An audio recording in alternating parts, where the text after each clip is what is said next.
Let's all go to the lobby to get ourselves a treat.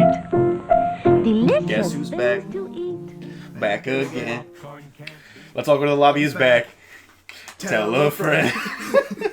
What's up, everybody? I'm Nico. I'm T-Kettle. And what's up? This is the first episode of Season 2 of Let's All Go to the Lobby. Our first episode, technically, kind of, I guess you could say. Yeah, I'd consider it to be a first. That's right. You know, we already made the comeback with Let's All Go to the Library and Let's All Go to the Couch. Yeah. But T-Kettle had to go to Florida.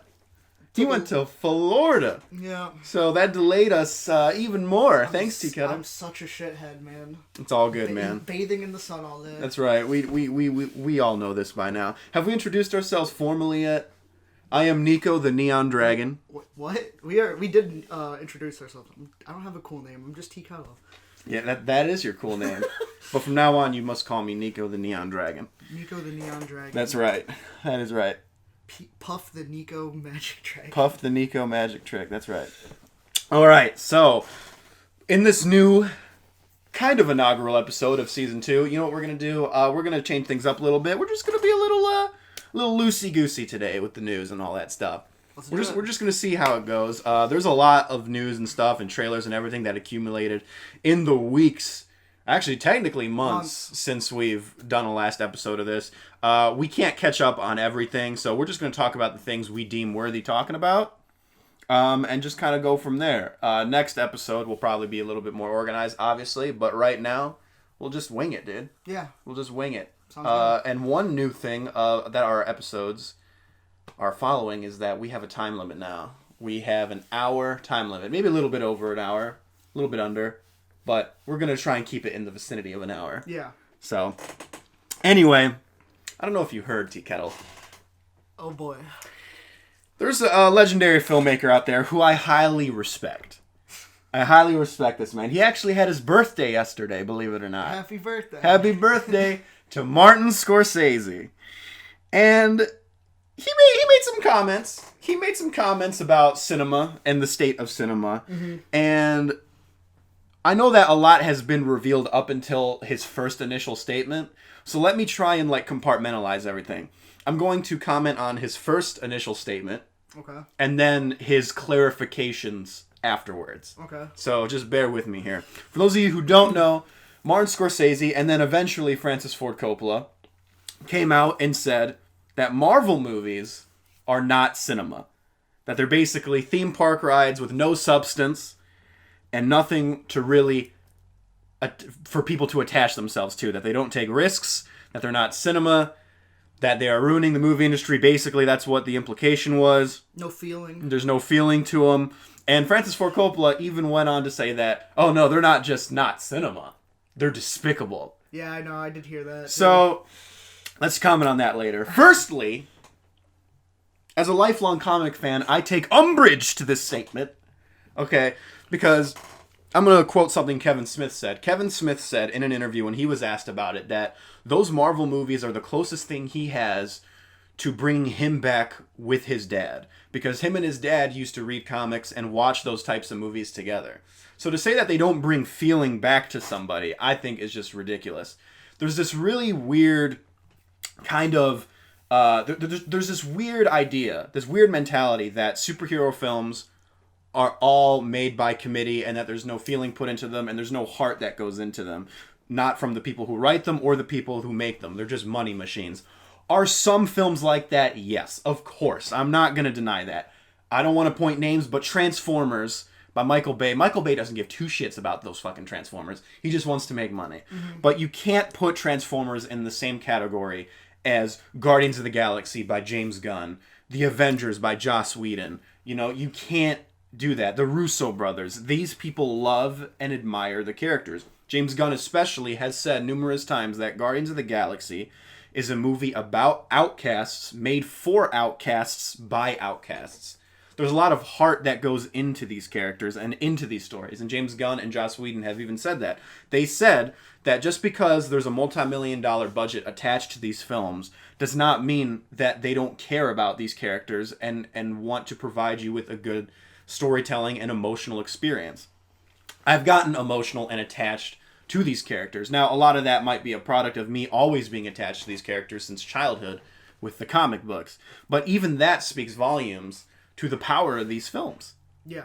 You know, because if I can attach myself, and now normal general movie-going audiences are attaching themselves to these characters, that says something. And to say that they're not cinema, I understand that things can be misquoted, and Martin Scorsese said it's not cinema.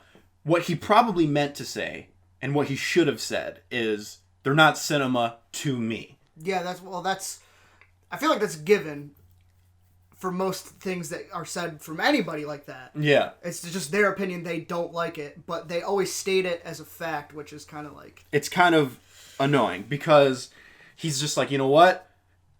They're not for me. I tried, but personally, I'm not a fan. I would have been like, okay. But to say blatantly that that's not cinema, to me is it's a very strange statement, because it is cinema. Like, what is cinema? He's like, cinema takes risks, and Marvel films, they're just like the face of the big budget movie industry. Marvel movies are actually some of the only big budget movie machines doing things right. But for some reason, because they're the face of it, they're the ones who are always getting attacked now. You know what I'm saying?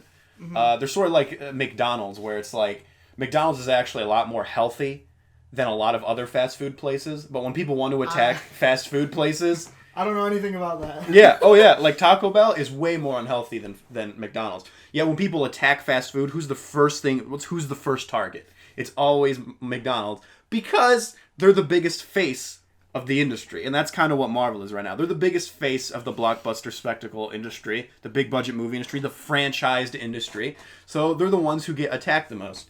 And to me, that's strange, because they're the only ones doing it right. They don't take risks, according to Martin Scorsese, but they do, though. When you look at something like, not to get socio-political, but when you look at something like Black Panther, that was a huge risk, you know? And honestly, that brought together a lot of people of color together to celebrate something that's never been done before. Mm-hmm. You know, an all-black cast leading this big-budget film that's never been done before. That's huge. That was a huge risk.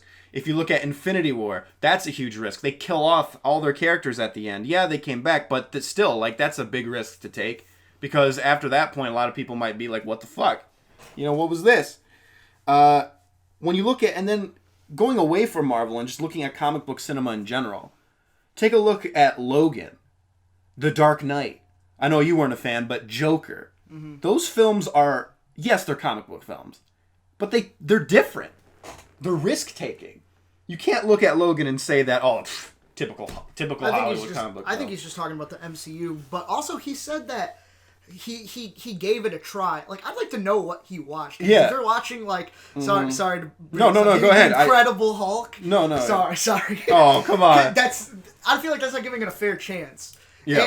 And also, these movies, you really have to give it you have to try. You have to watch them all, I feel like, in a decent order. And if you don't feel anything by the time you reach, like, a pivotal movie where emotional things happen, which I think is more recent, then maybe it's not for you. It's just, I don't know, it's not for everybody. That's for sure. And it's weird to just kind of discredit what Marvel is doing, because Marvel has created something that's never been done before. To do a franchise with 23 interconnected films is kind of insane. And I just think, I don't want to get too ahead of myself here, but I just think that Martin Scorsese is just really upset, not so much with Marvel, but with franchise filmmaking. And I'll get into that later. But after that statement, I was pretty pissed. I'm like, you know what? I'm going to say something that too many people are scared to say. You are old, and you are out of touch! Whoa. Yeah, that's right! That was my initial response to that. Sometimes, I love Martin Scorsese, you know this, I love his movies. Mm-hmm. But sometimes even legends need to shut up. Okay? Including Francis Ford Coppola, who, by the way, hasn't made a good movie in 20 years. I'm sorry. Okay, then. I don't want to be mean about it. I'm kidding. I like Francis Ford Coppola, but these films are not despicable. And you gotta admit, though, everyone's scared to touch these guys. I'm like, yeah, sure, they're legends in the film industry, But even legends need to shut up sometimes. I think we need context to it. So when he said that, it was like, okay, like that's a pretty rash opinion or whatever. But I think when he clarified, it definitely shows that he has a grudge against these films because smaller films can't be made. And that's what I was getting into. That was my initial reaction. I was like, you are old and you're out of touch, and people who agree with you just agree with you because of who you are. But then he came out and clarified a little bit, and he said he respects the filmmakers who makes these movies. And I'm completely agree. Because his friend makes these movies. Steven Spielberg just made Ready Player One. That's a huge IP. That's like multiple IP franchise film right there. Like, he obviously respects the filmmakers who makes them. I think what he and Francis Ford Coppola, even though I just think Francis Ford Coppola just said it so ineloquently. But at least Scorsese came out and clarified the comments, was he's not so much upset with big budget franchise filmmaking in general. He's upset at the fact that it's taking so much precedence over the film industry. And I got a couple of things about that, if you'll allow me to explain. Yeah. So, is it true that we've been inundated now with much more big budget spectacle films than before? Yes, that's obviously true. Steven Spielberg basically invented the blockbuster. But I want you to think about this for a second. What is a blockbuster now compared to what a blockbuster was last time? Gone with the Wind is technically a blockbuster. That's a big budget period film. Lawrence of Arabia, 2001: A Space Odyssey are all technically blockbuster films if you think about it. They're big budget, huge spectacle films. They're just spectacles in a different sense of the word. So there's really nothing, to me anyway, that separates something like Lawrence of Arabia or Ben-Hur or these big budget spectacle biblical films, for example, to something like the MCU. They're just big budget spectacle films that have been around for a long time. Now, a lot of people say, they're upset because it's a lot harder now to make smaller or even middle budget films. Like The Irishman. Yeah. Was very hard to make because he couldn't find a studio that would want to back him. And he's Martin freaking Scorsese. Yeah. So if you can't find a studio and you're Martin Scorsese, it's fucked up. That's fucked up. And then Netflix came out and they're like, yo, bring it to us. So I get his frustration with it. My thing is, though, is this. A lot of people are like, but these big budget films make money because people like them. And then I saw this comment on YouTube saying, no. But that's not a testament to these movies' quality. Because when you're only inundated, if you're only like pushed this one type of thing, people are going to flock to it and like it no matter what. And to that I say that's not true. Big budget films flop all the time. That doesn't give enough credit to the audience, in my opinion. Yeah. You're basically saying that our audience is not smart enough to know what a good and bad film is. Terminator Dark Fate flopped. Gemini Man flopped. Those are multi-million-dollar films. And that critically were panned or not received well. And people in audiences did not like them. And audiences are smart enough to know, regardless of budget, if a film is good or not. Joker, which was a $50 million film, made $1 billion worldwide. Mm-hmm. So what does that say? We are not inundated with one type of thing. I honestly think if you go to the movie theater right now, we have Dark Fate, for example, Terminator, big budget film. Parasite right now. If you go to AMC right now, Parasite's out there. Mm-hmm. And then you got Dr. Sleep, which is a middle budget film. Those are the three. I do not think we're inundated with only those types of things. I think if you go to the marquee right now, you will see multiple styles of things. Obviously, there might be more big budget films, but there are middle and low budget films that are played in theaters. A24 films are played in theaters all the time. They're really hard to find sometimes, though. Sometimes they are. I will admit that. But here's my counterpoint to that, though. You have to remember that this is a business and that these theaters have to make money. Movie theaters have to make money by showing films that have mass appeal. Movie theaters make money not from cinephiles. That's just the honest to God truth. They don't. Movie theaters make money off of the average moviegoer who goes to the movies once every 2 weeks with their family. You know? And buys lots of popcorn. Yes. When you look at something if you look at the average moviegoer, let's just take a look at the average family. You got a husband, wife, and 2 kids. $10 a ticket, sometimes $12, maybe even $15 a ticket. You're spending on four on 4 people. You're not going to bring your kids to see Parasite. You're just not going to do that. You're not going to see you're not going to take you and your family to see A Ghost Story or Parasite or Last Black Man in San Francisco. You're going to go take them to see a Marvel movie because it has mass appeal and it's more fun for the family. And that being said, these films make money because they're more appealing and entertaining to the average moviegoer. If you go up to a random guy on the street, typically they will look at something like A Ghost Story, and this sucks because I love A Ghost Story, and say, oh, that's boring. And I hate that. But those films, those types of films, Parasite, Ghost Story, a lot of A24 films, Hereditary, Midsummer maybe. I haven't seen it, so I can't comment, but I'm just using it as a That example. make a decent amount of money. Yeah, they make a decent amount of money. They make a lot of their money back, and a lot of the thing is that those films are typically geared toward a certain demographic, usually cinephiles or adults to young adults who are probably more single. The people are not going to bring their families to it. When you multiply a ticket price by 4, those people obviously go and see the mass appeal movies, because they want to see it with their family. And I think, honestly, Scorsese should be thanking these big budget films because you cannot look me in the eye. I'm sorry, you might disagree with this statement, but you cannot look me in the eye and say that these massive movie theater chains, like imagine MJR, AMC, can survive just showing low budget indie films. I just don't think that's possible. I think these films, these Marvel films, these Disney films, these more mass appeal type films, I honestly think these are the films that keep these theaters in business, because those are the types of films that drive movie-going audiences to the theater. You know what I'm saying? Like a film like Parasite is not going to drive a person to a theater unless they're like us, like cinephiles. I haven't seen Parasite, by the way. I really need to see it. But like the thing is like these films are not going to drive hordes of movie-going audiences to give money to the movie theater. I don't know. But we don't know. We don't. I mean, as long as we've lived, there's always been big movies. Yeah, yeah. So like, what that world would look like, I have no fucking clue. Mm-hmm. I don't know if people didn't have any choices to see a Marvel movie, or if they had to see like a smaller film. If that option wasn't available, the big budget film, would they go see a movie just to see a movie? I don't know. Or would they not even go see a movie at all? My question. That's what it boils down to. Like, which way would they go? Yeah. I don't know. I honestly think with the advent of streaming and everything, I do not think they would even go. That's another thing.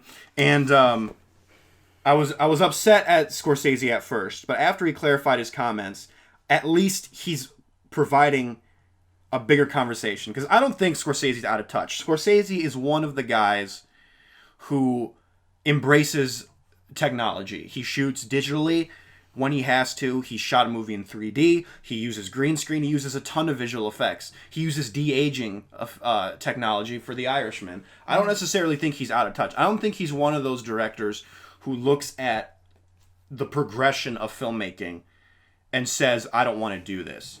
I love Tarantino, but Tarantino and Nolan are so blindly against digital photography.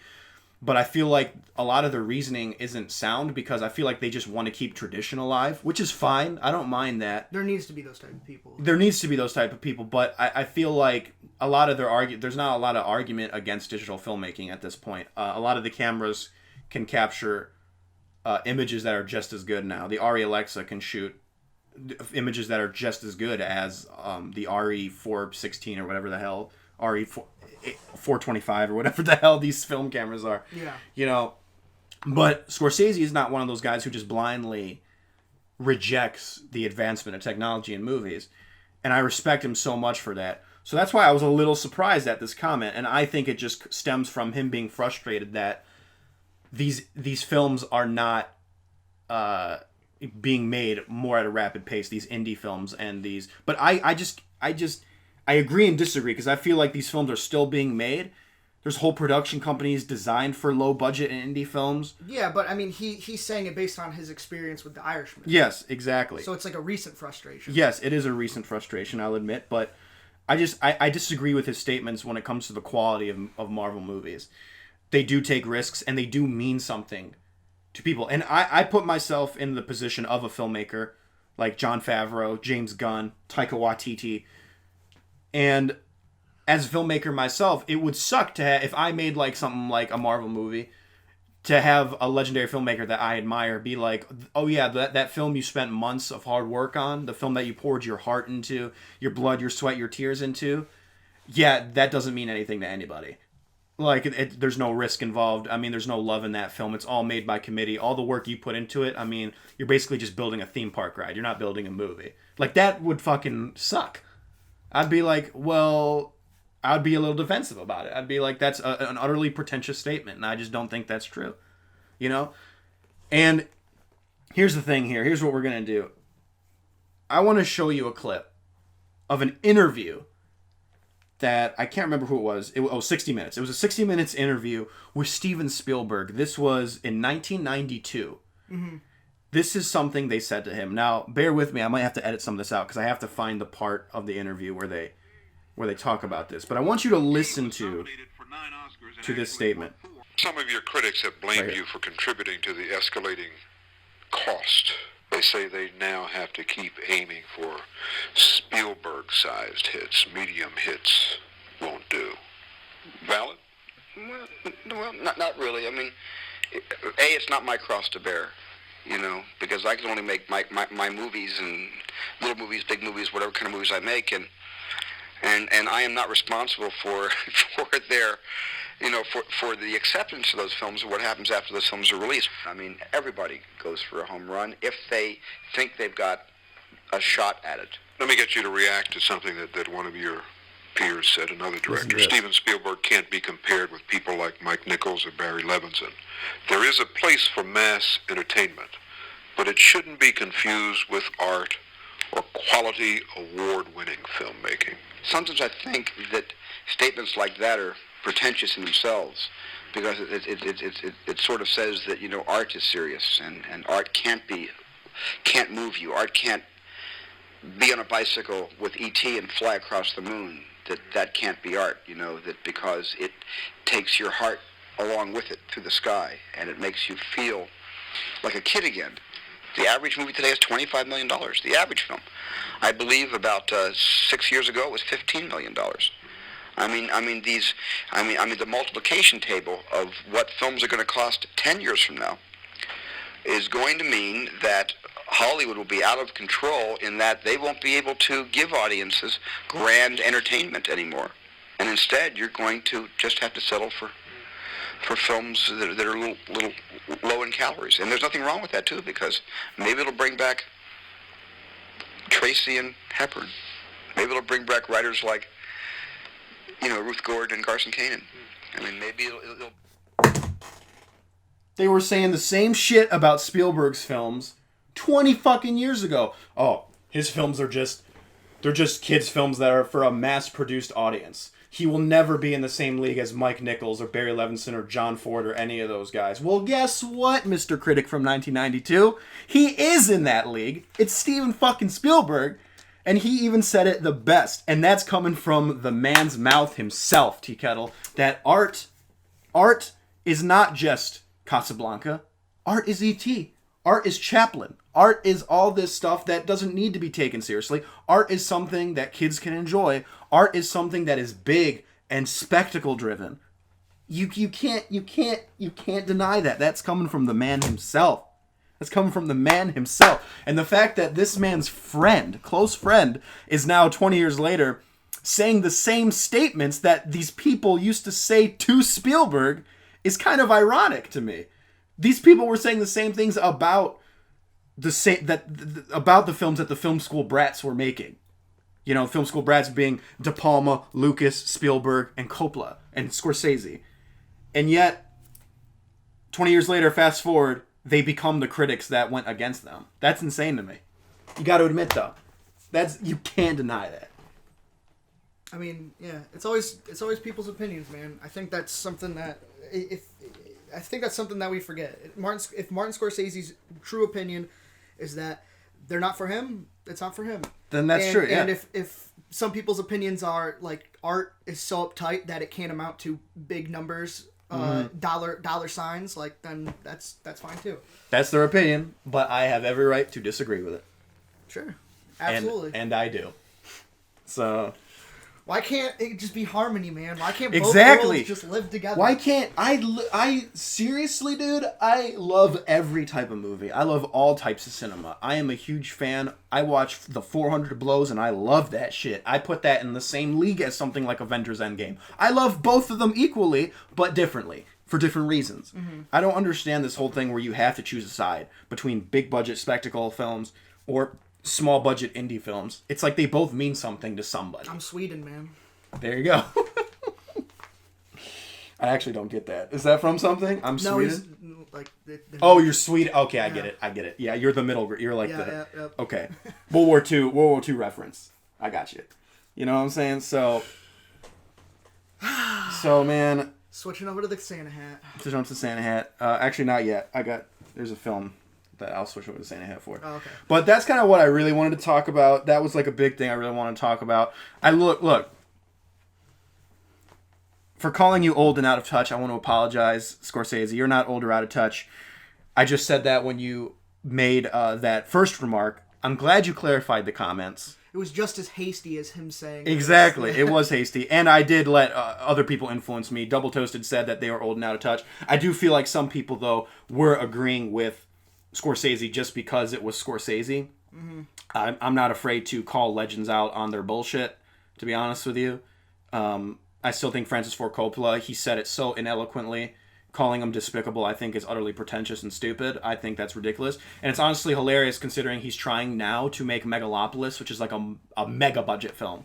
So it's like, what? It's like, what? It's like, I'm sorry, but I would rather watch, and I don't mean to be an asshole here, but it's like, you know, I just don't like it when people make fucking remarks like that. It's like, dude, we can all like point to something anyone has done and be like, you're commentating on art, yet you made jack. Like, that's bullshit. You know, but I'm not gonna be like that, even though I inadvertently just kind of said it as an example. But like, I'm not gonna be like that because that's bullshit. Jack might mean something to somebody. It meant something to fucking Coppola. He made it. You know what I mean? Yeah. So it's like, and that could just be considered like a kiddie fodder film. Like, oh, that's just a kid's film. It's like, yeah. But you know what? Why can't a kid's film be art either, Coppola? You know what I mean? Yeah. What else we want to talk about today? All right. That was it. In conclusion, Marvel films are cinema. Big budget films are cinema. I love them all. And let's just say that cinema is cinema. Okay. Can we agree on that? Cinema is cinema. Okay, yeah. All right. Not like that we disagreed. We didn't really disagree throughout all this, but No, not really. not really. But yeah. I love you, Scorsese and Coppola. Please don't get it twisted. Is there another topic you want to hit, or you want to just talk about movies that we've seen? We can just talk about movies that we've seen. Switching gears here. How was your Halloween, by the way? It's been a while, man. It's been a while. It is freaking November 18th. Honestly, like, I didn't really watch that. I started off pretty strong, and then I didn't watch anything. Yeah, I watched a lot of horror films this October. I think there's only a couple I really want to talk about. Two films that Chris Stuckman actually put me onto. Okay. And one of them is Lake Mungo. Mm-hmm. It's on Amazon Prime right now. It's I hesitate to say found footage because it's not found footage. It's like a documentary, but it's like a mockumentary about this girl who goes missing and the effect it has on this family. And then they start to put up cameras around the house and they start to see like her spirit kind of walk through the house and stuff like that. And it's a very slow film, but let me tell you something. This film creeped me the fuck out. Don't go into this film expecting a jump scare fest because it's not. It is just eerie and creepy. There is a shot in this film, I won't spoil it for you, that audibly had me go, holy shit. It was freaking disturbing and like really insane, but it's also a really good exploration about grief and loss and what people do to cope in those times. And it's a really, really good movie. It's on Amazon Prime. You should watch it. Mm-hmm. And then another film I watched for Halloween month was another film that Chris Stuckman put me onto. It's a TV movie, which is Ghost Watch, which this is a found footage horror film. Have you heard about this? No. Is it anything like Grave Encounters? Because it sounds like that. It's kind of not really. I'm surprised I haven't heard about this, and I'm surprised that none of us have really heard about this. You're aware of Orson Welles' War of the Worlds, right? Yeah. And how he broadcast it, and people freaked out because they thought it was real. Yeah. This is the modern version of that. Okay. In the UK, this news team brought in real newscasters that people knew. This is like someone bringing in like Lester Holt to do this, for example. Mm-hmm. And on Halloween, even though they had a disclaimer in the beginning saying that this was fake, people thought it was real because it was about a newscast that was going to this haunted house, and then weird shit just started happening all around. And like really creepy stuff just kind of started to happen. And you really need to look up the history behind this film. It's almost just as interesting as the movie. The fact that people thought this movie was so real that they started freaking out about it. And there was a huge controversy that this film was banned for years from the UK from being shown. Yeah, because people thought it was real. This was like in the 80s, late 80s, I think, something like that, early 90s.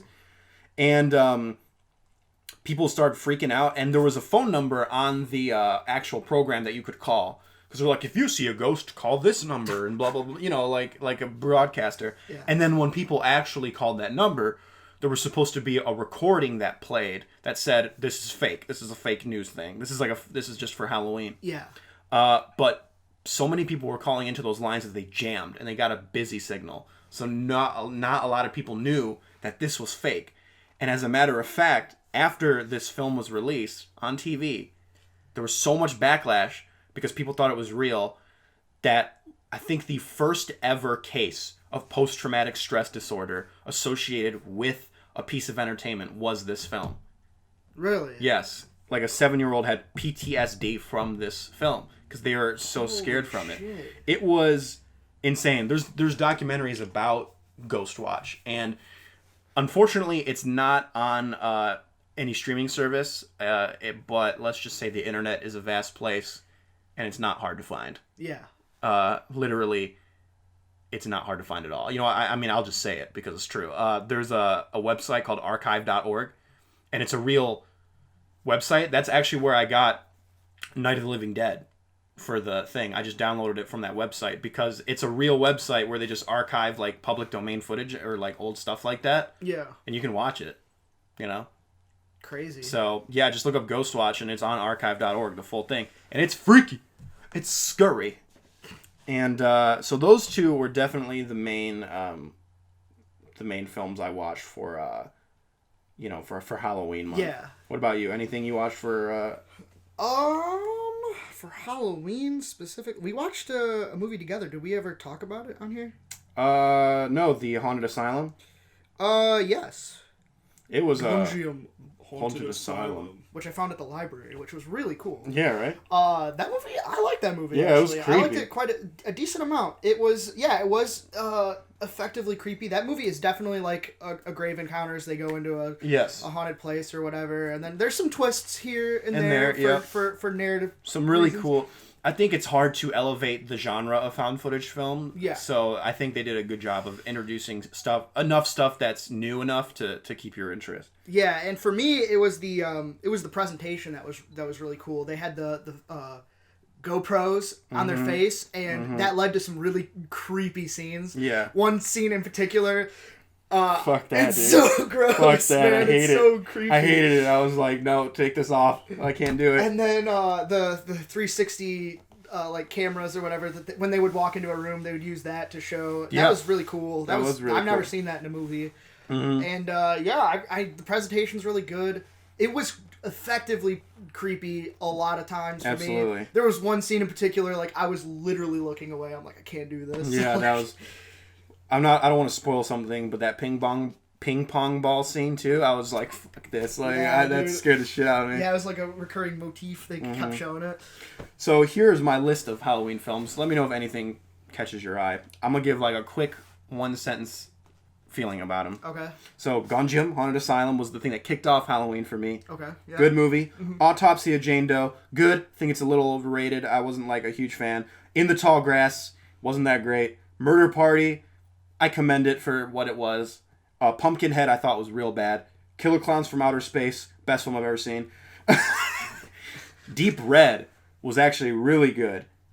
Nosferatu, classic. Yeah. Shadow of the Vampire, good double feature, but doesn't really stand on its own without watching Nosferatu. Lake Mungo, amazing. The Monster Squad, a little disappointed because people talk so highly about it. Boy, you watched a lot of stuff. Yeah, it was good. It was good, but so many people talk so highly about it where I'm like, oh, here we go, Monster Squad, finally. And then I'm like, it's all right. It's a session 9. There's an 80s charm to the movie, but it's not something like crazy. Zombieland Double Tap. That movie was terrible. Yeah, I hate it. I did not like it. Oh, you did not like it? I thought it was okay. I was like, all right, whatever. If we didn't need one 10 years later. That's true.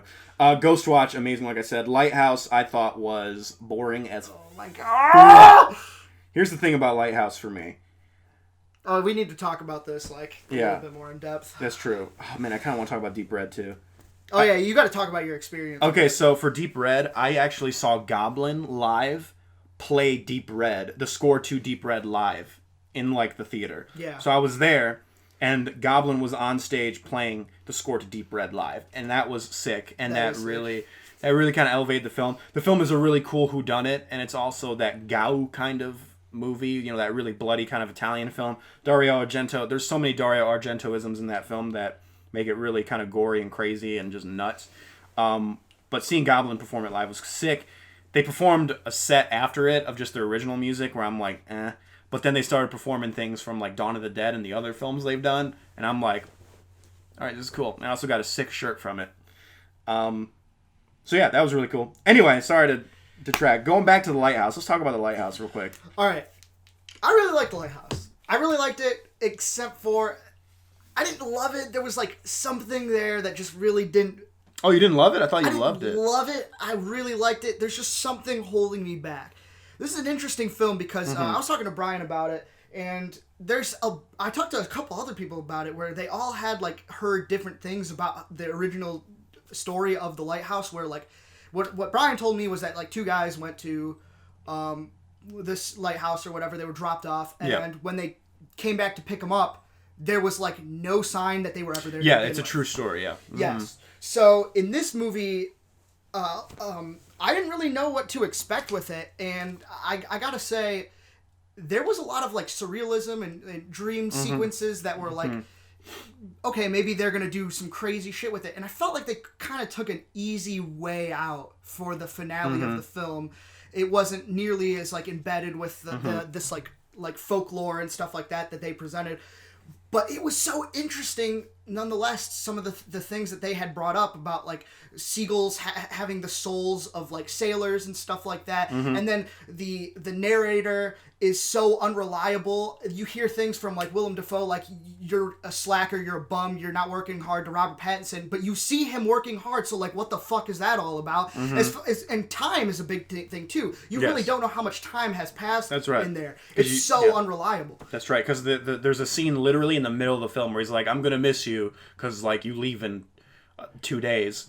And then I'm like, what? But then, there's half the film where you're like, this is way more than 2 days. Exactly. What the fuck? We don't know how much time has passed. That's right. Here's my thing with The Lighthouse. Okay, so I knew going into this film what this film was going to be. It was going to be a very artsy, very indie, very subdued film. I knew it was going... This is not a surface level film. And I totally get that. I totally understand that. My problem was this. I saw the symbolism in there. As a Greek myself, there's an obvious parable to Prometheus in that film. It's very obvious. I know what they were trying to say. I know what they were doing. I understand that the seagull has one eye, and then a certain character at the end also has one eye, when he's, what I'm saying? Yeah. And I'm like, okay, I get what they're trying to say here, and I understand the symbolism. Here's my problem. So I'm trying to negate the people who are going to inevitably say, oh, you just didn't get it. No, I got it. Okay, I understood. Plus, that whole argument is stupid because it's all interpretive anyway. My thing with The Lighthouse was I couldn't attach myself to anything that was happening. I did not give two shits about any of the characters. I'm not saying they have to be likable, but at least make them interesting enough for me to attach myself to them. I thought Robert Pattinson, who I love as an actor, I thought he was a little one-dimensional, and his accent kept changing, and it kept throwing me off because it kept going in and out. Willem Dafoe I could barely understand half the time. That's something I was like... I think I need to watch it again with subtitles, yeah, for sure. And I'm just like, who am I rooting for? Like, or not even rooting for, but just who am I attaching myself to? I'm not invested in what's happening because these characters aren't giving me enough to care about. And there's implications toward Robert Pattinson's backstory, and I get that. He sees someone in front of him in a vision, and obviously that has something to do with his backstory, and it's very heavily implied that he did something in the past and he's on the run. Actually, it's actually the vice versa. It's implied that it's the other person. What do you mean? I'll explain it to you later. Oh, you mean it's the other person that... This film is definitely like about insanity, and I think it takes a very interesting take on it, structurally too. Yeah. Not everything is what it appears to be. So that was actually like the other person. Oh, okay. Yeah. See, I interpret it differently, and I can't get into it without spoiling it, so I'll tell you afterwards. Okay. But I guess that's good. We can talk about interpretations and stuff like that, but I hate to use this term. I hate to use it, but I was just bored. I was just bored because I couldn't attach myself to what was happening. I didn't care enough about the plot or characters to attach myself to what was happening. And when you look at films like other very interpretive films, like Tree of Life or Love, I can attach myself to something that's happening there, even though it's also very symbolic and interpretive. But then when you bring in something like Annihilation, I hated those characters. I hated them, especially Natalie Portman. I'm like, you give me nothing with this character, and then the one element you introduce about this character makes me not even like her. And then, so I'm like, then why should I care about anything that's happening? And I just couldn't care about The Lighthouse because I just didn't care about the characters or the plot, and I'm just like, okay, this movie was very stylistic. It was weird. It's like, there's a lot of style and a lot of substance, but at the same time, there's like not a lot of substance. You know what I'm saying? It's like there's a lot of substance, but there isn't. It's very strange. Yeah, you have to... I mean, you get into it what you put into it, I guess. And, it's just, I was disappointed. I was really looking forward to the film. Maybe I had a really high expectations for it. Mm-hmm. What is this? Oh, that was supposed to be fake blood, because I was supposed to be the first victim in Die Hard. Oh, okay, yeah. I have the sweatshirt. Nice. I have a machine gun. Nice. Sick. Yeah, so I like the movie. The structure of this film is really weird because it starts off very like ominous, and then afterwards like in the second act it's like a comedy. It's like kind of funny. See, that's the one thing too. I didn't really laugh. I didn't really think anything was that funny. The only thing that made me laugh was when they were yelling at each other at the end, and Robert Pattinson has this fucking amazing analogy for what Willem Dafoe's farts smell like. Oh, yeah. He's like, it's like a farm of onions fucked a bunch of cabbage patches in them, or something like that. Yeah, it was funny. And that made me laugh. It was so weird. Just that whole movie. There was so many scenes where I just thought it was funny just because, like, they would memorize so many lines in like one take. Yeah. It'd be like 5 minutes of Willem Dafoe just like, I'm gonna fuck you, and then I'm gonna fucking pull out your fucking intestines. And it's like, what the fuck? And then Rob Pattinson's like, alright, I like your food. You know. Like, tell me you like the food, tell me you like the lobster. Yeah. He's just so offended. To me, the movie was funny. Mm-hmm. It wasn't so funny to the point where like you had people in the theater like cracking up, yeah. The whole time. Mm-hmm. Like everything was funny. Mm-hmm. And like that was bullshit. That was annoying. So moral of the story, fuck normies. But I really did like the movie. I put a poll on my Instagram. What is more annoying to you, popcorn shakers or Slurpee slurpers? Depends. Slurpee slurpers are like they're at the bottom. Like of at the bottom. And then, Yep. Okay. Yeah. That. Mm-hmm. Yeah. Dude, 100% right now. I got like 8 votes. 100% Slurpee slurpers. No one picked popcorn shakers, and I'd probably agree. But popcorn shakers do annoy me. You know, I used to, man. Oh my gosh. Not to get into it too much, but like I used to know this guy. I used to go to the theater with him, forcefully, mind you. Yeah. When I was younger, and like. Dude, oh my god, every fucking 20 seconds. I'm like, what are you doing? He's like trying to He's like trying to get like the butter. Like I don't know what he's doing. He keeps shaking the bag like dude. I'm like, what? Why? You know what's a good thing for that? You gotta do the straw technique. The straw technique, yeah. Yeah. Mm-hmm. I'm just like, dude, like, come on. Anyway, Lighthouse. Sorry to do this to you. I give it a 2 out of 5. I gave it a high 8. If it had a little bit more of a push at the end instead of taking this, I feel like a relatively safe route. I think I would have loved it. Yeah, so you gave it a hate.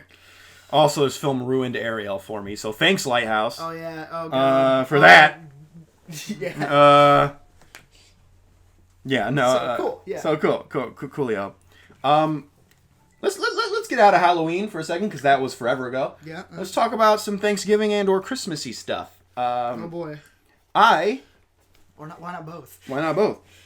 I've been meaning to watch this film for a while, because I even added this to my another Instagram poll. I'm like, Christmas horror films, when should I watch them? Christmas or Halloween? And Halloween won, believe it or not, but I'm like, nah, I just can't do that. And then someone commented, they're like, just watch it in November. I'm like, that's a good idea. Like, it's a good idea. That makes sense. Yeah. You know?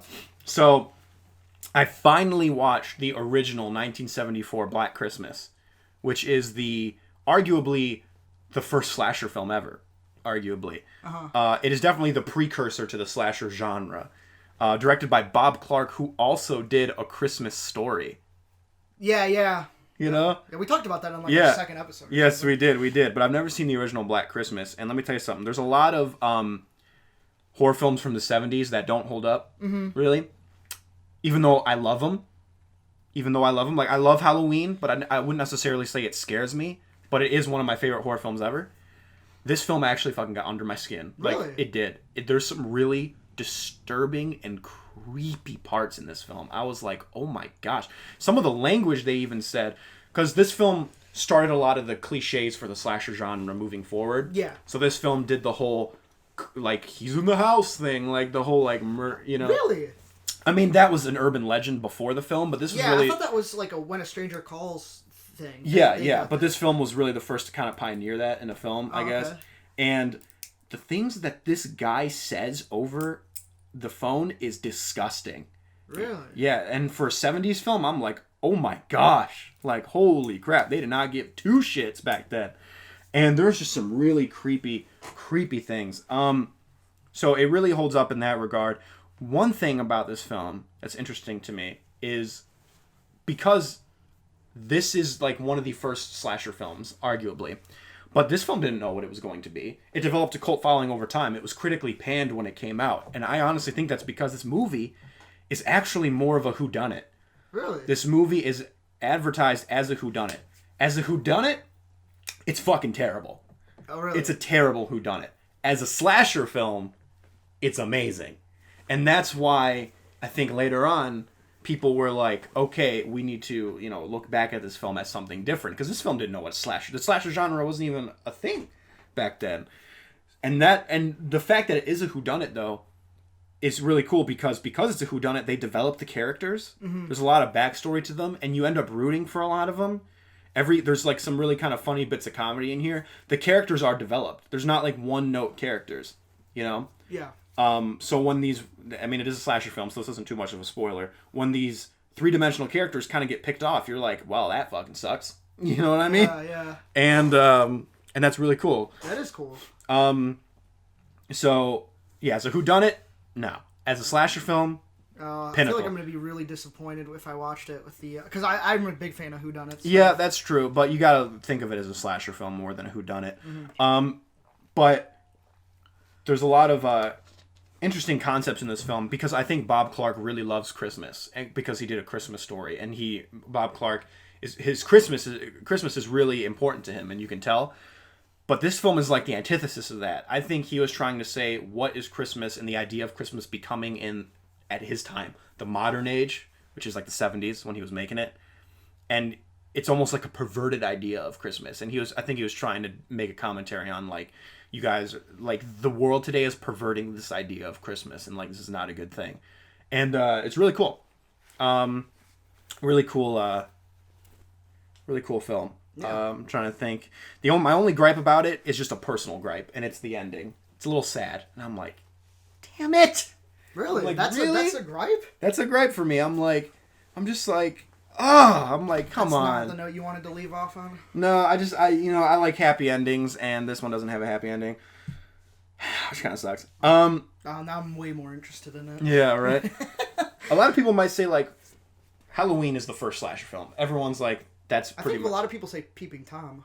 Yeah, that's true. Well, there's a lot of debate, and it's interesting. A lot of people consider Halloween the first slasher film, but then things like Black Christmas, Westworld, Psycho, and Peeping Tom are mentioned.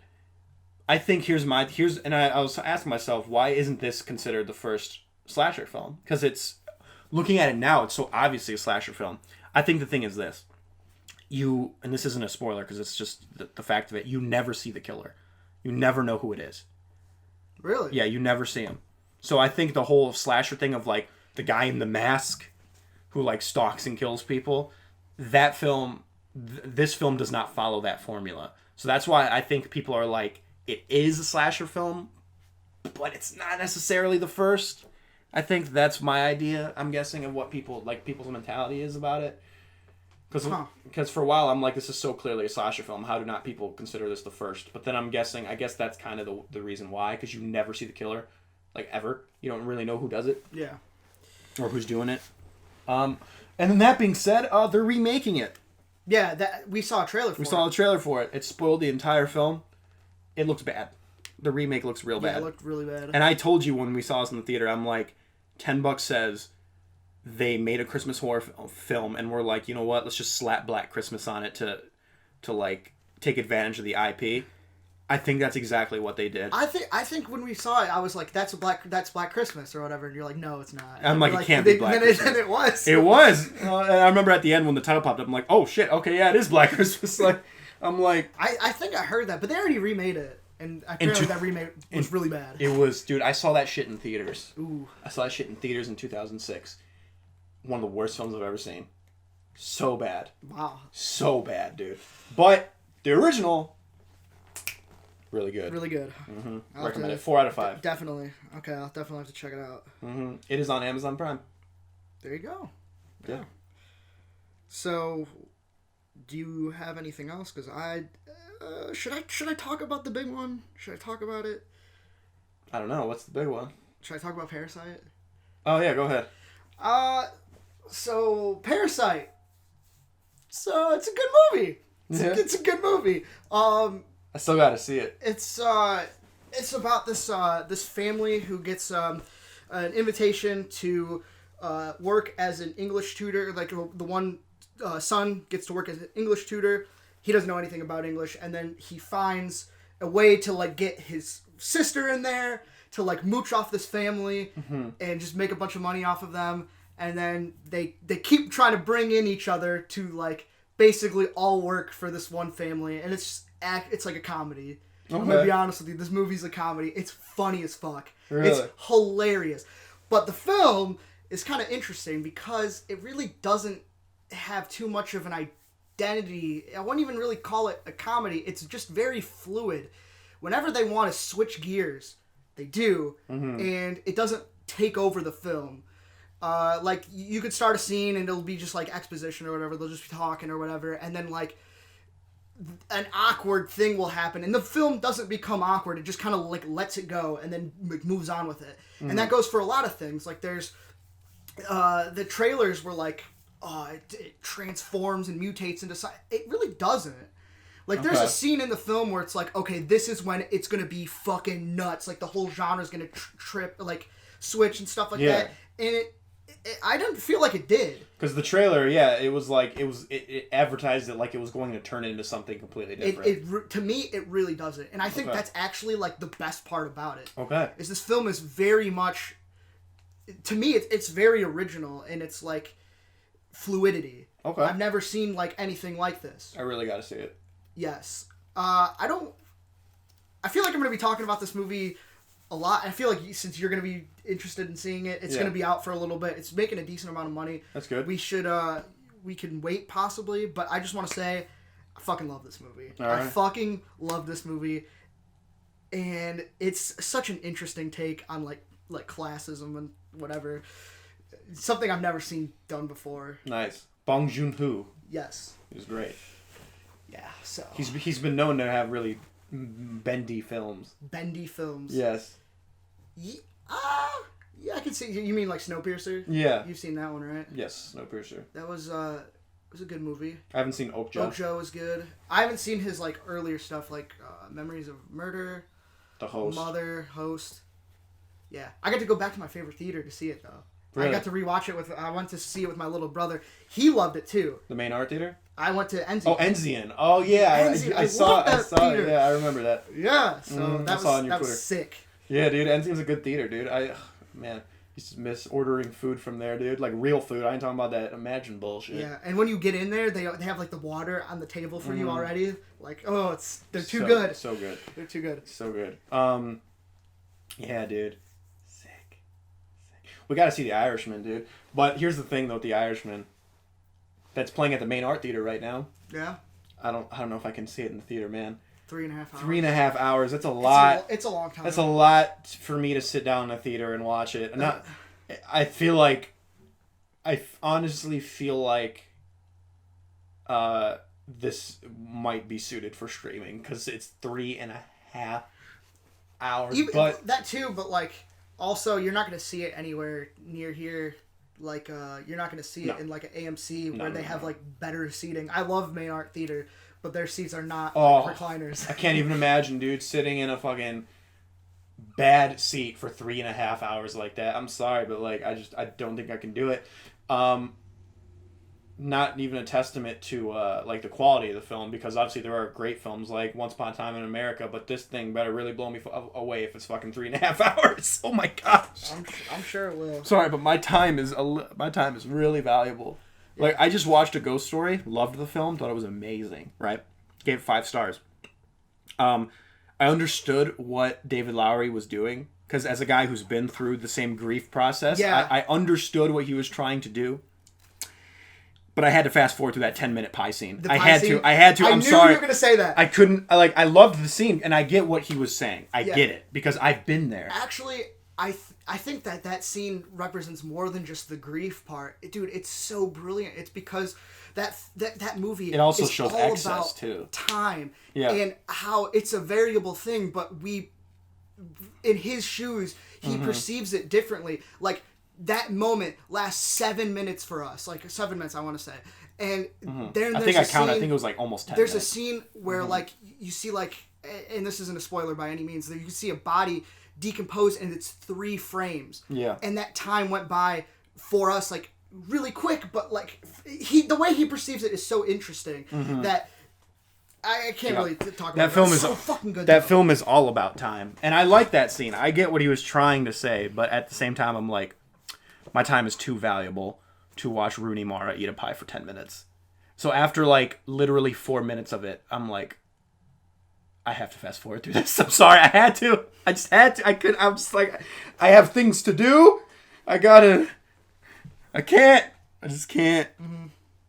I don't know what time we're at right now because the timer stops after 10 minutes, even though it still goes. I definitely feel like we're close to. feel like we're close to an hour. I guess we'll cap this off by saying I downloaded Disney Plus. Oh, nice. And there were some glitches in the beginning, to be real. I don't know if a lot of people, I think it was because a lot of people downloaded it at the same time, so a lot of it was glitched. I know a lot of people were locked out of it just because so many people, like 10 million people at once, were trying to get onto it. But we got onto it after 2 tries, which is very lucky for us. Me and my mom saw first 2 episodes of The Mandalorian. Oh, there's 2? Well, no, they release them week by week, but it's been out for a while. I just saw the second episode yesterday. Pretty good. It's really good. It's a really cool Western feel. I do feel like the episode should be an hour instead of 30 minutes, though. Especially because there's only... 30 minutes? They're 30 minutes, yeah. Holy shit! Yeah, it's a half hour. I don't like that. It's a half hour. Like that. And there's only 8 episodes. No! Yeah. Fuck! But... No, you know what? You just changed my mind. I might just wait until it's all out and then just watch it as like one movie. Yeah, you probably should. But it's cool, though. It's really cool. It got me excited about Star Wars. Yeah. Yeah. I mean, I'm always excited about Star Wars. Bummer, dude. 30 minutes? It's good, though. It's good. Oh, okay. You should watch it. Like, the first 2 episodes, they're one episode. It's like a Cowboy Bebop. They're one episode. Like the first 2 episodes, like literally you watch the second episode and you're like, this did not need to be another episode. This could have easily been the second half of the first episode. Yeah. But that being said, it's good. Cool. It's good. Cool. There's a thing in there. I won't spoil it for you, but there's a creature in there. One of the cutest creatures I've ever seen. Oh, yeah? I was just like, that is so cute. I want one. So. It's an Ewok. It's not an Ewok. Absolutely fucking You're not. a little teddy bear. It is absolutely not an Ewok. Okay? Absolutely not. Oh, boy. Mm-hmm. So, yeah, I guess that's our episode. All right. So, you ever seen Back to the Future? Sure, yeah. Why don't you make like a tree and suck